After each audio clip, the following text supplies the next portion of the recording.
yung freedom of religion, tututukan ko po yan. Yung separation of church and state, ayusin natin yan. At ang hustisya, ibibigay natin dyan sa larangang yan. Sapagkat ang aking kongregasyon at ako ay nakatikim na po ng injustice.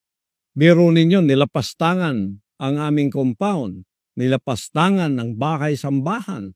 Wala naman silang matuwid na katuwiran upang pumasok at lapastanganin ang mga banal na dakong tulad nito. Kaya ipaglalaban ko ang religious freedom.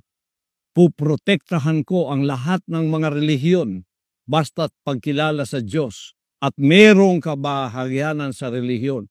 Ipagtatanggol ko anuman ang inyong relihiyon ay hindi pwedeng gawin ang ginawa sa Kingdom of Jesus Christ na paglapastangan, pag-abuso ng gobyerno o ng pamahalaan.